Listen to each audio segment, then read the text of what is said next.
La idea de una granja sustentable o de un negocio en general sustentable es que pueda perdurar a través del tiempo. Entonces hay algunos factores. El principal es el económico, porque una granja o una empresa que no tenga rentabilidad económica, pues no se va a mantener a través del tiempo, va a terminar. Pero hay otros factores que no se habían considerado, que también pueden determinar el tiempo que se tenga en la actividad.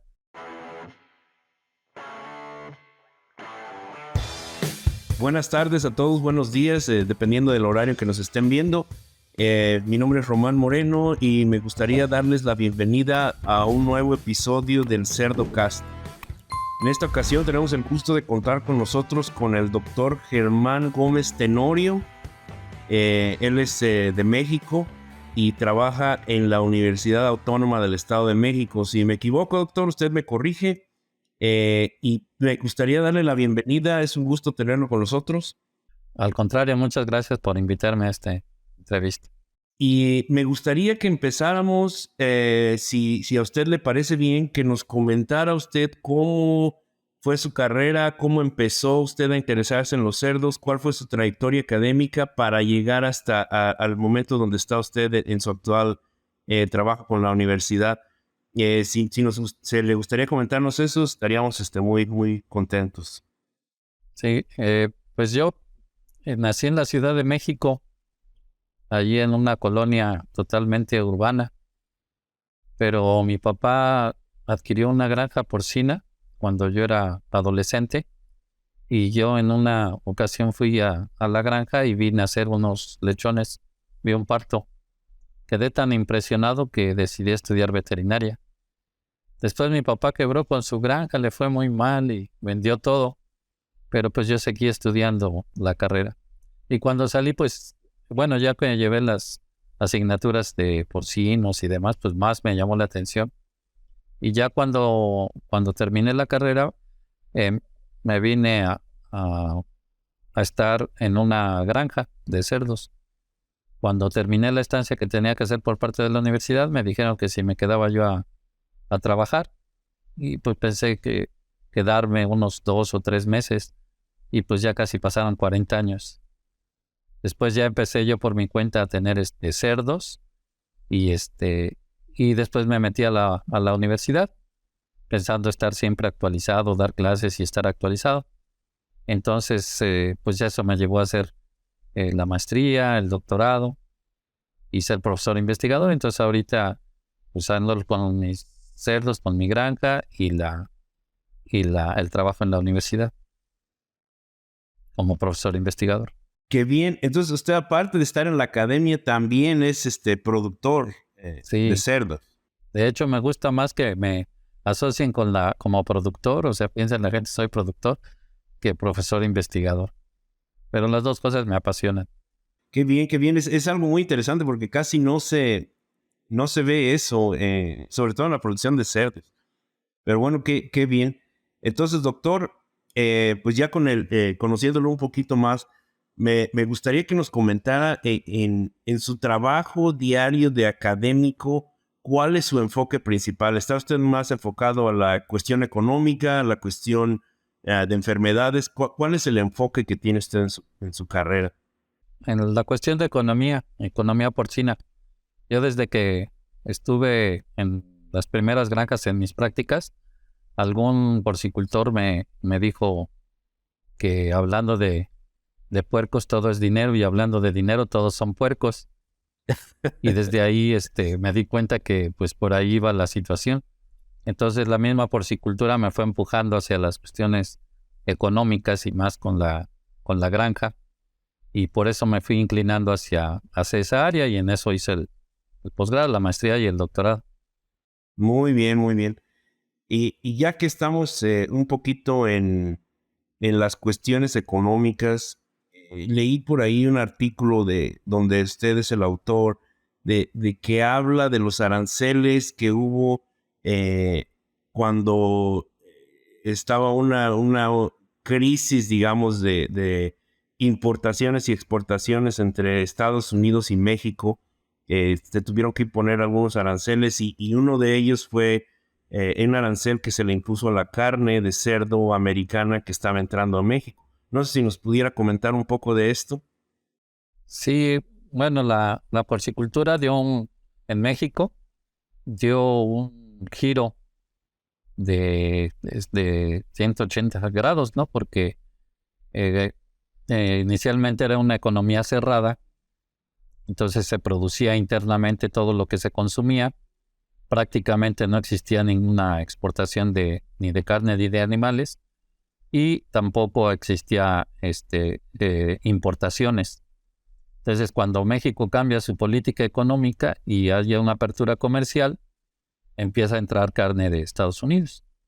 Entonces, en ese momento, bueno, yo no había estudiado gran cosa sobre eso, pero después ya que estudié me di cuenta, pues cuando se abre un comercio entre dos países, pues se trata de que el país que produce con mayores ventajas competitivas venda hacia el otro país el producto para que salga más barato y tenga más acceso hacia la población. Mientras que y el otro país, pues lo que tiene en ventaja competitiva le vende al otro país. Entonces así es como se nivela. En el caso de la porcicultura, pues estaba cantado de que nos iban a vender la carne de cerdo de Estados Unidos hacia México, porque Estados Unidos es el principal productor de maíz, el principal insumo, y lo tiene a un precio muy bajo. Entonces esto significaba que para la porcicultura pues le iban a dar un golpe terrible, que en aquel entonces pues no se sabía.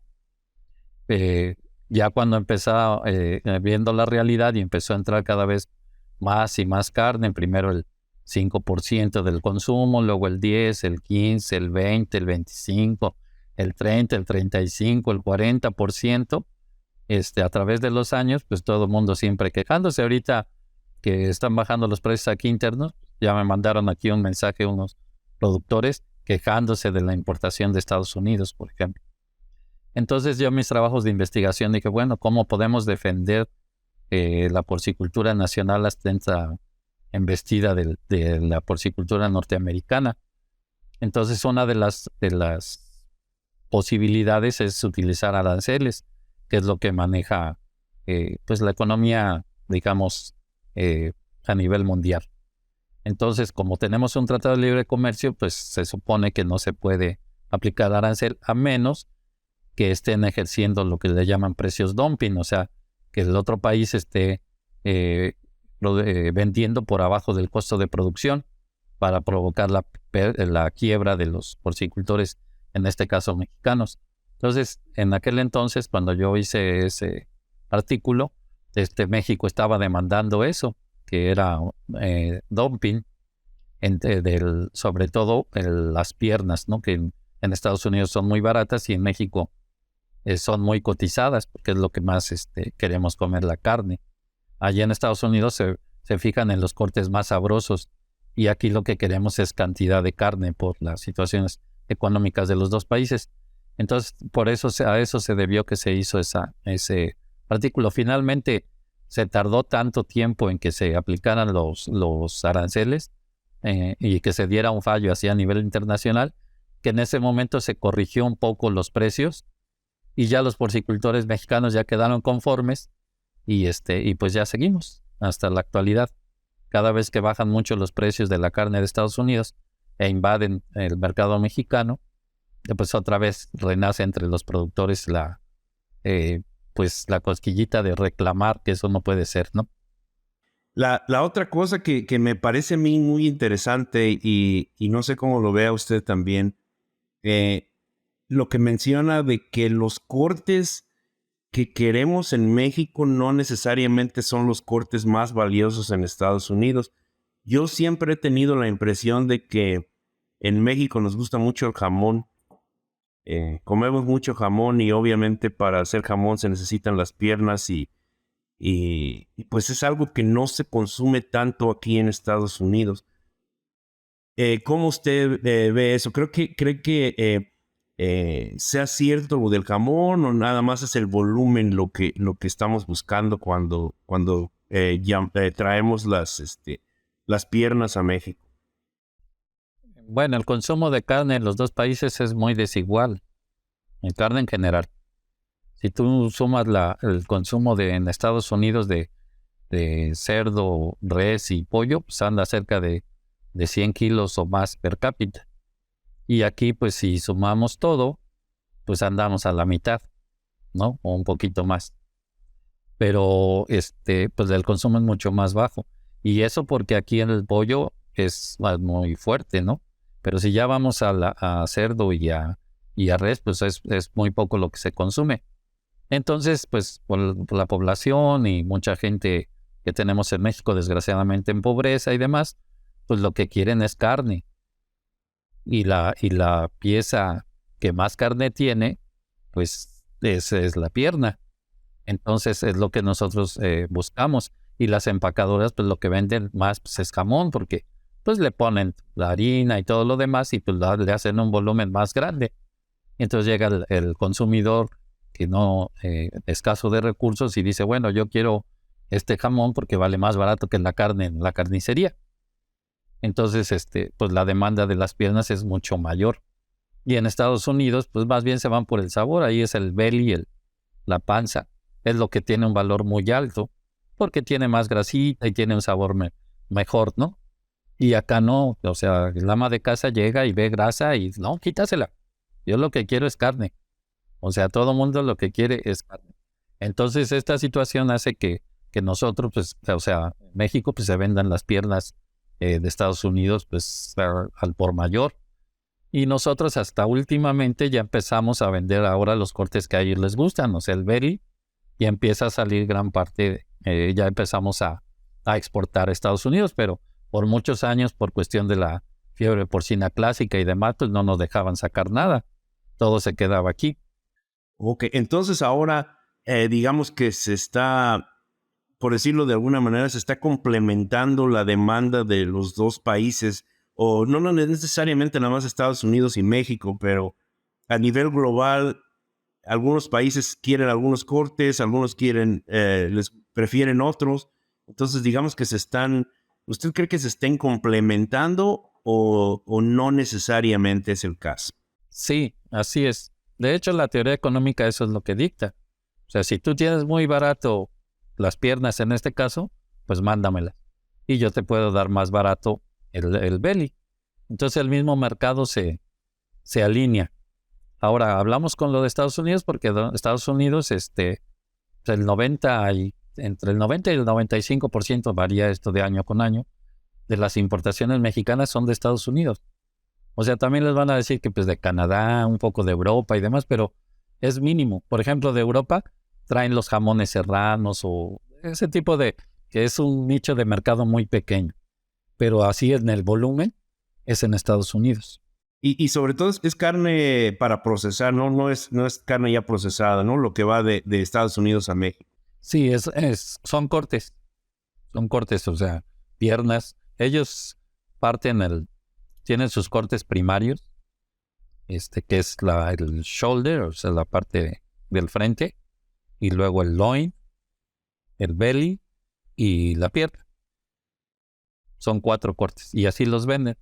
Entonces aquí lo que más compran, el belly y el loin casi no lo compran porque lo consumen mucho en Estados Unidos y es el más caro, pero la pierna y el hombro o el brazo, eso sí los mandan muchísimo a México.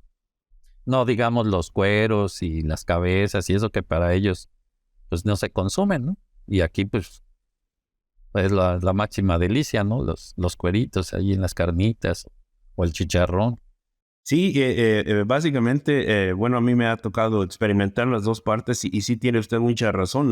Lo que aquí a lo mejor no tiene tanto valor porque no le gusta al consumidor o no lo prepara de una manera atractiva. Y en México se ha desarrollado toda una cultura desde hace mucho tiempo de utilizar ciertos cortes que a lo mejor en otras partes no tienen tanto valor. Que bueno, como dice usted, es una delicia, ¿no? Se me antoja nada más de pensar unas carnitas por ahí, unos chicharrones, pero bueno, ya es para otro tema después. Antes de que se me pase el tiempo, porque bueno, la economía es obviamente algo muy interesante y que nos podría llevar bastante tiempo, pero me gustaría también que usted nos comentara un poco de todo lo que ha hecho en cuestión de sustentabilidad de las granjas. Me parece que su enfoque es muy interesante y me gustaría que nos compartiera algo de eso. Sí, mire, la idea de una granja sustentable o de un negocio en general sustentable es que pueda perdurar a través del tiempo. Entonces hay algunos factores. El principal es el económico, porque una granja o una empresa que no tenga rentabilidad económica, pues no se va a mantener a través del tiempo, va a terminar. Pero hay otros factores que no se habían considerado que también pueden determinar el tiempo que se tenga en la actividad. Por ejemplo, del medio ambiente o el deterioro del medio ambiente. Entonces, si nosotros en una granja está contaminando el medio ambiente, pues tarde o temprano, pues va a desaparecer, ¿no? Porque pues las prohibiciones son mayores. El bienestar animal, ¿no? Si no se ejerce ese bienestar animal, pues con el tiempo, cuando haya cada vez más presión sobre pidiendo a las granjas que den ese bienestar y no lo tenemos, pues va a desaparecer.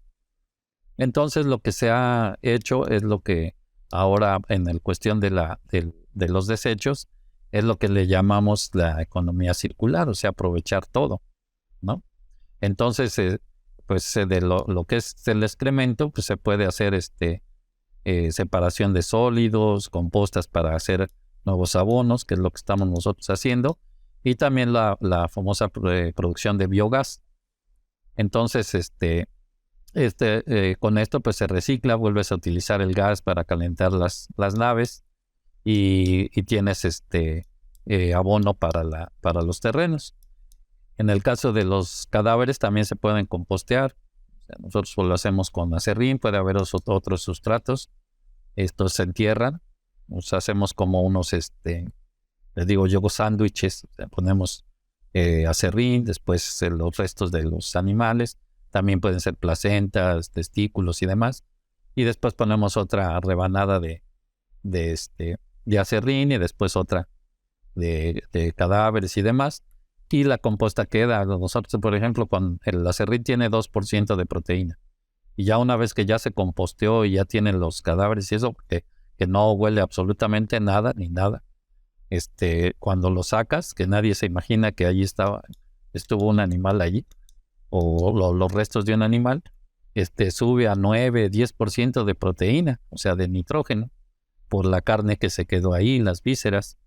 Entonces ese nitrógeno pues puede ser muy bien utilizado por las plantas y pues también es una fuente. Mucha gente pues luego yo se les doy para las macetas de las casas que tienen una plantita y con ese pues dicen, oye, ¿qué le pones está buenísimo eso? También yo les he vendido a los que producen melón. Entonces primero lo siembran la semilla en unas cajas y necesitan un sustrato, les dan generalmente coco o cáscaras de coco o algo así, les venden a precios muy altos. Y también sirve, o sea, también se les puede poner y germinan muy bien las plantas. Y entonces hacemos el agua que sale se puede reutilizar también.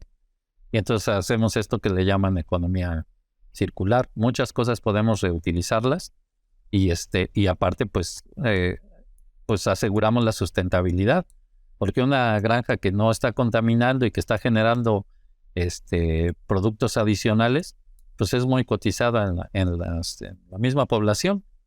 Todos los vecinos cuando llevas el biol, por ejemplo, y se los das para que puedan regar sus cultivos, pues hasta que, oye, qué bueno que está la granja, ¿no? En lugar de pensar que es algo incómodo. Y ese es muy interesante porque en cualquier lugar donde hay una granja siempre tiende a haber una relación un poco tensa con los vecinos por la cuestión de las moscas, la cuestión de los olores. Entonces, cuando usted hace todo esto, según veo, se mejora la relación con los vecinos y hasta gusto les da tenerlo ahí con usted. Sí, sí. Entonces, aparte de cuando usted hace todo o el enfoque de la sustentabilidad, mejora la relación con los vecinos, genera otros productos que no necesariamente son la carne de cerdo. ¿Estos productos también pueden ser parte de la rentabilidad de la granja? ¿Se pueden vender o solamente se utilizan así como, no sé, en una manera muy básica sin generar ingresos? No, claro que se pueden vender. Bueno, aquí en México el gas, pues no, por cuestiones de, pues ya no sé ni cómo está la de la Constitución, ¿no?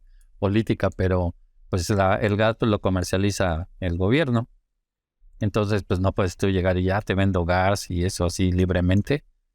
Pues no, no se puede. Pero sí se puede utilizar internamente y también tiene un costo, o sea, un ahorro que tendría un costo y ya lo puedes utilizar.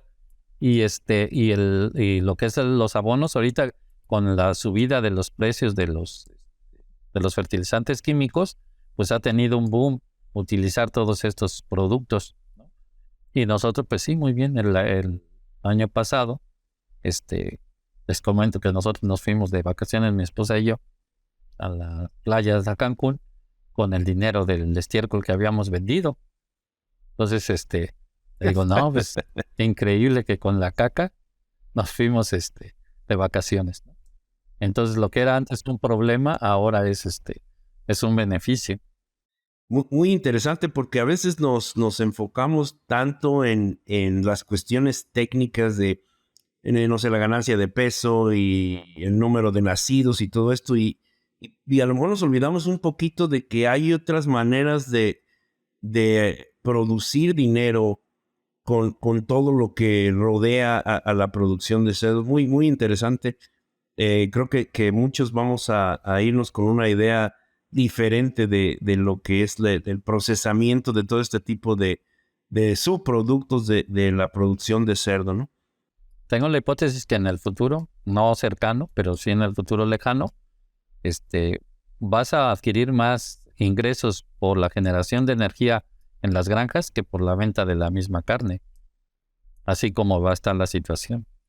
Y sí, y así como se está viendo, yo pienso que es algo que sí va a pasar porque el gas natural y toda la cuestión de la energía para producir calor para las casas, para producir gasolina, para mover los autos, la energía se está volviendo un producto mucho más caro de lo que era antes. Ya era caro y ahora es peor. Entonces, si aprovechamos todos este tipo de recursos que ahí están y que de otra manera se convierten en un desperdicio, puede ser que en un futuro, como usted menciona, pues sea más rentable la producción del gas y de los desechos de la granja que la misma producción de cerdos. Sí, es probable. Muy interesante. Doctor, ¿alguna otra cosa que a usted le gustaría comentarnos acerca de sus experiencias como productor? Eh, pues a los productores, siempre todos los porcicultores, yo considero que tenemos un carácter muy especial, ¿no? Porque pues siempre suben y bajan los precios y demás y está como muy emocionante, ¿no? Siempre está uno, híjole, me está yendo mal, me está yendo bien, de repente estás súper feliz y de repente ya te sientes totalmente deprimido. Entonces, pues que a ellos les quiero decir que todo siempre es a largo plazo. Hay momentos difíciles o hay momentos muy buenos, pero siempre debemos hacer la evaluación de la actividad a largo plazo.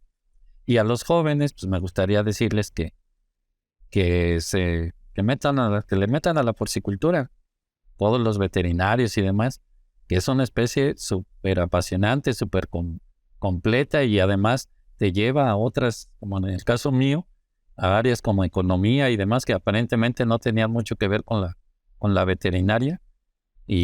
Pero los mismos cerdos te van empujando, te van empujando ahorita a todas estas situaciones de las energías renovables y te van empujando los mismos cerdos hacia allá. Entonces, sí quería mandarles ese mensaje, que pues echen ganas a esta actividad que es muy bonita, muy, muy bonita. Sí, porque luego parece que ya nadie quiere dedicarse a los cerdos, no es una actividad que a simple vista sea muy atractiva, pero hay muchas áreas en la producción de cerdo que vale la pena investigar y vale la pena involucrarse y bueno, verla como una actividad más completa y no nada más dedicarse nada más a alimentar o a inyectar, a tratar las enfermedades, sino todo lo que conlleva la producción animal. Doctor, algo que a mí me llama mucho la atención, y usted que está muy metida en la economía, siempre parece que cada vez que el precio del cerdo está bien, está alto, los porcicultores tendemos a querer expandirnos y nosotros mismos hacemos que el precio se caiga otra vez. ¿Cuál es su idea? ¿Estoy en lo correcto o solamente es una de esas mitos urbanos que por ahí hay? No, así está totalmente correcto. Lo que sucede, yo lo había vivido desde mucho tiempo antes. Algún porcicultor también viejo me dijo que cuando los puercos están caros, el alimento está barato. Y cuando el alimento está caro, los puercos están bien baratos. O sea, al revés. Porque en muchas actividades dicen, no, pues ya me subieron los insumos, entonces yo subo mi producto. No. Sucede que la persona que tiene esos cerdos, pues ya los quiere vender porque están muy caros los insumos. Y entonces se empieza a saturar el mercado, ¿no? Una vez que ya se venden y demás, entonces está haciendo falta producto. Y como hay pocos animales en la población porque pues ya se vendieron, entonces hay un exceso de insumos, de alimento y demás, y estos tienden a bajar de precio. Entonces, cuando estás vendiendo muy caro, los insumos bajan de precio o están muy baratos. Entonces, tenemos estos altibajos. Esto yo cuando entré ahí a la maestría de economía, me puse a leer esto y me di cuenta que la primera vez que se reportó esta situación o sea que hay documentación al respecto, fue en Alemania en el siglo XVIII con los cerdos. Imagínense ahorita, y sigue pasando porque son leyes económicas que sí, vigentes, sigue pasando lo mismo. Aquí los ciclos más o menos hicimos nosotros un trabajo donde veíamos de qué duración eran los ciclos de subidas y bajadas, y eran de aproximadamente 6 o 7 años, que es lo que tarda uno en decir, ay no, pues sí me conviene y voy a meter más vientres y le voy a aumentar y demás, ¿no? Y después ya empieza a saturarse el mercado para que se venga hacia la baja.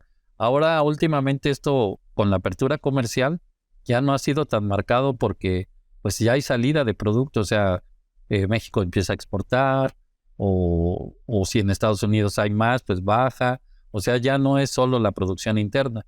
Entonces ya hay más variables en juego, ¿no? Pero de que así sucede, como menciona, así es. O sea, son ciclos. Y si los hay en todo, ¿eh? Lo que pasa es que en algunos productos los ciclos son tan largos que nos lleva toda la vida y nunca vimos cuándo bajó un precio. O Y en sea, los cerdos, nos en los aventamos, ciclos son más rápidos. son más rápidos y por eso sí lo vemos. Pero eso es una ley económica que se da en todos los productos, inclusive en las mismas monedas, el dólar y demás. Doctor, pues muy interesante. Creo que podríamos estar platicando aquí por horas y horas y no se nos acabaría la cuestión de la economía. Me gustaría nada más dejarle esta frase que yo también por ahí escuché de un porcicultor hace mucho tiempo, que la persona que es capaz de manejar un negocio con cerdos es capaz de manejar cualquier negocio, sea lo que sea, porque el cerdo es uno de los negocios más difíciles que existen.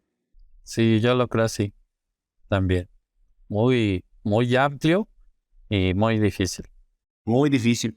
Doctor, para terminar, me gustaría que nos dijera usted, que nos comentara si tiene algún libro, alguna referencia técnica que usted piense que es su referencia de cabecera, a la que va primero cuando tiene alguna duda, alguna consulta en su área de trabajo.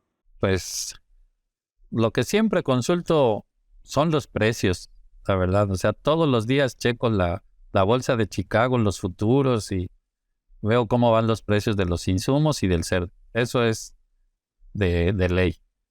Y ya en cuestiones de la granja productiva, pues el libro que yo creo que a todos los de zootecnia nos marcó, pues es el de la cerda, el de Peter English. Ese era como la Biblia para nosotros, y después hubo el de crecimiento y fiscalización, también de Peter English, y pues ahí, oye, está mal esto, a ver, ¿qué dice ahí? era el libro de consulta allí de batalla, ¿no? Yo siento que ese ha sido los libros que más he leído, aparte de los de enfermedades del cerdo, ¿no? El Lehmann famoso, ¿no? Entonces, pues esos son los de consulta de batalla, ¿no? Doctor, ¿alguna otra cosa que nos gustaría preguntarle, que nos dijera si en algún momento de su carrera usted ha tenido alguna persona que lo haya influenciado en su manera de hacer sus negocios, en su manera de liderar a su equipo? No nos tiene que decir el nombre si no quiere, pero si nos pudiera decir que si hubo alguien que lo influenció en su carrera. Pues fíjese que él ni se imagina, porque ni has de saber quién soy yo, pero una persona que influyó muchísimo también es médico veterinario, es un porcicultor grandísimo que está en Tepatitlán, Jalisco, y se llama Carlos Ramírez. Yo una vez le compré un semental y como tuve el acierto de intentarle comprar el mejor semental que tenía allí, pues a él le llamó la atención y quiso conocerme y estuvo toda una mañana platicando conmigo y me hizo abrir los ojos a muchísimas cosas.